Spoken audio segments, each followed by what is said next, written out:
Unreal. Only in the West. We lived in the softest society the world has ever seen.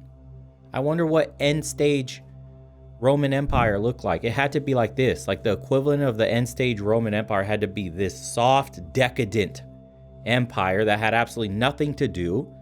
And we're witnessing the crash right now. Rome 2.0. What else could you say? What else we got here? Oh God, we got to do this one. We have to. This is body positivity. It's another one. FBE Capital. Show them some love. And it sucks. And to have your community turn on you like that because you want to better yourself.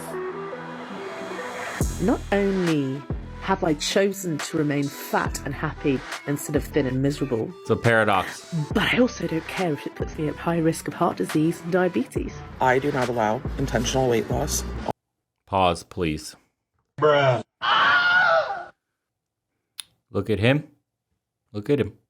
What is this? You call this this is low T. Do you see this? Round head. Fat on his chin. Beard. Non-existent. Voice higher than most women. There's mad soy and man boobs in this picture. This person's going to tell us about health. A neck beard NPC is going to school us on health and weight. On my page. Being forced to lose weight for medical reasons is not body positive. You know, I've already lived a lot of life, trust me. And if I were to die tomorrow, I wouldn't regret it. If you are losing weight because you want to feel better, be in less pain, be healthier, all of these things, that's fatphobic. The idea that fat people are promoting obesity is nonsense. Little tummy rolls? That's okay. Symmetrical? That's okay. The idea that fat people are promoting obesity is nonsense. For my wild episode, Oh my God! choose this brownie. Such a workout. The idea that fat people are promoting obesity is nonsense. Don't assume that weight loss is going to benefit your health in any way, because there's no evidence to support that. Yeah, there's of course no evidence whatsoever if you actively choose to simply ignore all the evidence presented to you. But hey, don't let a minor thing such as logic or reason stop you from ruining the lives of millions of people by pretending as if there's nothing wrong with being obese. Now remember, what if... You know, I wonder where all these obese people were or what their thoughts are on the last couple of years when we had said coof going on in the world and they were dropping like flies. Obesity was a major comorbidity. A lot of them got taken out. Now, where did the fat and healthy movement, where were they during that entire time? When we were plastered with news reports about how obesity was one of the main issues correlated with deaths from said virus. Where were they at? Well, it was wildly quiet. They took a back seat way in the back of the bus, did they? Did they not? I stopped hearing about body positivity real quick when the death count was just exploding. I've just shown you is only the very tip of the insanity iceberg that is body positivity and fat acceptance on social media, and is being super destructive, especially for people that are actually living a real and unfiltered fat life. Society should love you no matter what, blah, blah, blah, but they like to gloss over the fact that being overweight will kill you. But ultimately, I started developing problems with my lower tummy because I had a lot of loose skin, a lot of fat, and underneath I started developing infections. Yes, I am unhappy with my fat body. I was and am in pain. Like my feet hurt, my lower back hurts. When I was 20 pounds heavier, my knees hurt. I just want to get this out because no one ever talks about this. I don't see fat people being like, this fucking sucks, bro. Man, I got up to like 305 pounds. And that's a lot, man. It takes a toll on your body. And so... Now, before we dive into this giant pile of that is called body positivity, I will state that like most movements, the body positivity movement actually did start out as a very good thing before social media came along and totally destroyed it. What was initially meant as a movement of inclusion of marginalized bodies has now become the very definition of a toxic cult. And what has happened is any plus-size person who's ever lost weight in this space has... It's, again, follow the money. It's not about the inclusion of marginalized bodies. That's horseshit speak for we want to monetize and promote unhealthy lifestyles that we can financially... Oh my God, dude, the amount of capital that's being transferred from these obese people over to corporations is tremendous. It's a cash cow. Wink, wink. It's been viciously attacked by this community. I do not believe that obesity is a medical condition. So body positivity. Yes, I meant the play on words, cash cow, yes. Considering what we're watching. And the fat acceptance movement was supposed to be all inclusive, you know, they're supposed to be like these loving people, but I'm being kicked out of it. Going through, like, I looked a little bit happier than I am now. When life is supposed to be good, I'm destroying myself by eating myself to death. Yeah, we need to make that a thing. We need to relabel this, you know, for safety in the future. I'm just going to code them cash cows. Okay? Everybody here will know what we're talking about. Eating myself to death. The body positivity community is now so toxic that even fat people are being excluded. I mean, just think about how f***ed up that is. And it doesn't even end there, because they are also actively attacking fat people that are pointing out the flaws in the movement, and they are terrorizing their own members when they decide to lose weight, even when they do so for serious medical reasons. I am asking you to think critically about how your participation in diet culture may be harmful to other people. I'm not body positive. Chris is saying I'm not body positive because I'm on Weight Watchers. Like, because I'm having health issues and I'm trying to lose weight, that's not body positive? Yeah, the only thing she got right here is the line harmful to other people, because that's exactly what she's doing. I mean, Jesus Christ, man, the irony of telling people to not lose weight even when they are struggling with serious health issues. Yeah, you see the language they use, diet culture. They relabel things to cope with the reality of their world, which is unhealthy, undesirable. Yeah, it's mental. It's a form of mental illness today.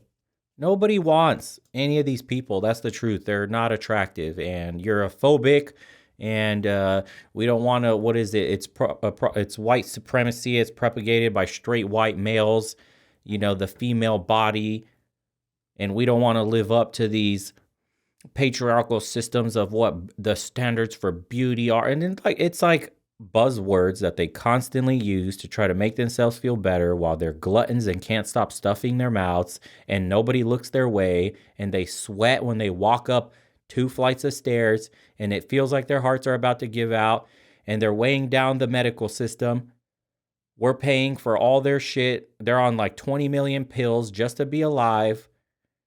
Full-blown diabetes, blood pressure issues, you name it, dude. Only in the West. We lived in the softest society the world has ever seen. I wonder what end stage Roman Empire looked like. It had to be like this. Like the equivalent of the end stage Roman Empire had to be this soft, decadent empire that had absolutely nothing to do. And we're witnessing the crash right now. Rome 2.0. What else could you say? We have fat people that are saying we normal people are phobics of them because these are people that can't stop putting food in their mouth. What? Are we afraid of you? We can just lightly jog away. You would drop dead of a heart attack trying to catch up. That's not fear. And then say that those people are actually causing harm to others for trying to lose weight and save themselves. This is absolute madness, and it's everything that is wrong with social media, and more precisely what's wrong with TikTok, because this seems to be really flourishing over there.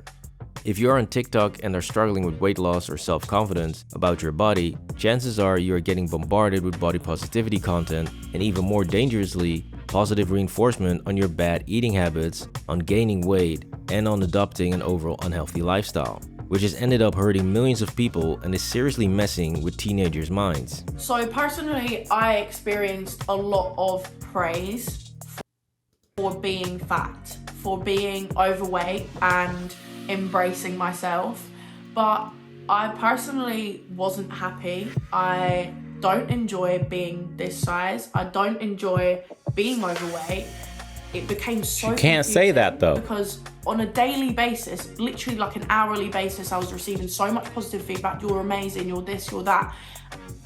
But it didn't sit right with me, and it made it like doubly difficult for me to recognize that what I was doing was not helping me. So clearly this new form of body positivity has become a toxic nightmare, heavily focusing on denying medical facts and promoting obesity.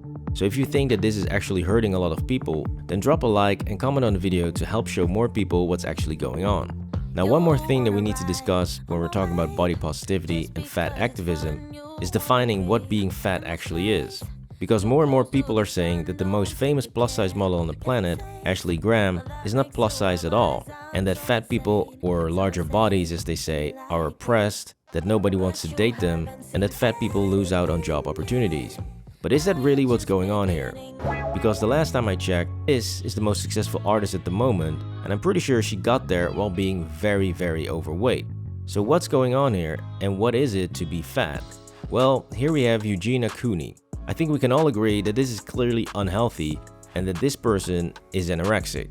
Now on the other side of the spectrum is obesity, and again, this is way too much fat in pretty much every single place. So now that we've got the two extremes figured out, it's easy to fill in the middle with very skinny, skinny, normal, chubby or fat, and plus size.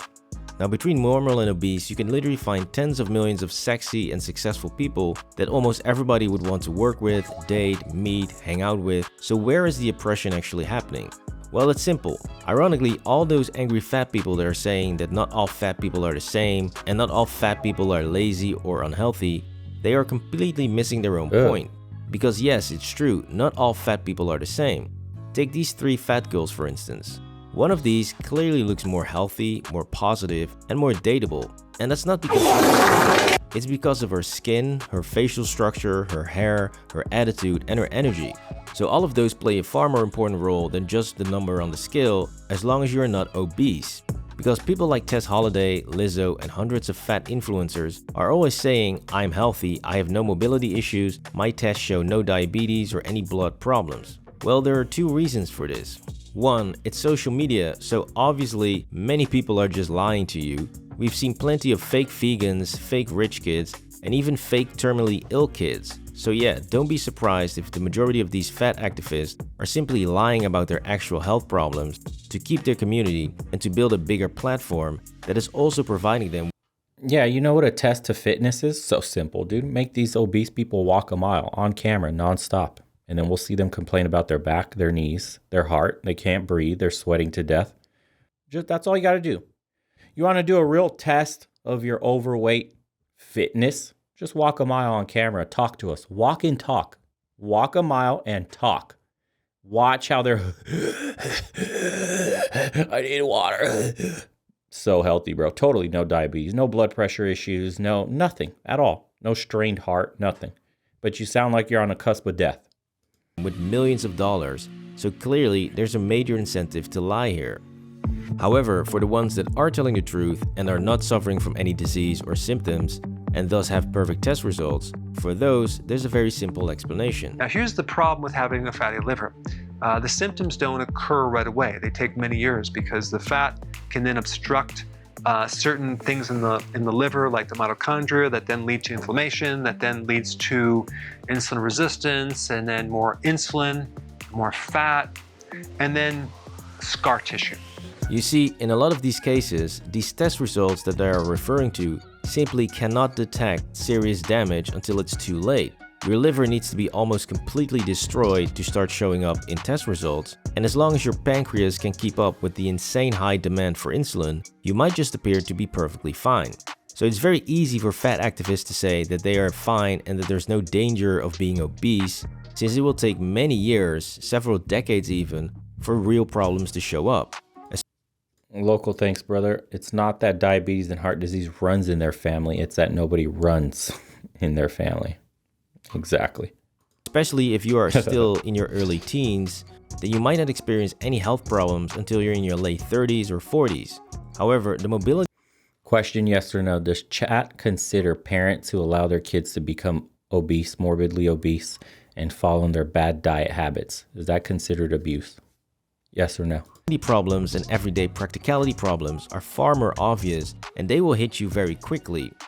So it's very strange to me that they are pretending as if there are no problems with being extremely fat or morbidly obese, since we can all tell that if you had to walk around with a 20 or 30 pound backpack all day, your life will be hell. And when you hear someone say this type of in their 30s... You know, I've already lived a lot of life, trust me. And if I were to die tomorrow, I wouldn't regret it. Then you should really question if you feel the same way and if you're willing to die at 30 or 40 years old. You see, there's nothing wrong with being a bit chubby or a bit outside of the spectrum of what is defined as being in shape, but there's a huge problem with being 50, 100, or 150 pounds overweight and pretending as if health problems are just some marketing trick. This was the insanity of body positivity. Please like and subscribe for more videos. That was FBE Capital, guys. This channel is absolute fire. Go show them some love. How does one get up to 500 pounds? I don't know. Did you have to watch My 600 Pound Life to see the amount of food these people are putting down? Like 10,000 plus calories a day. Meals that are 5,000 calories alone. Eating multiple times a day. It's astounding the amount of food people can put down.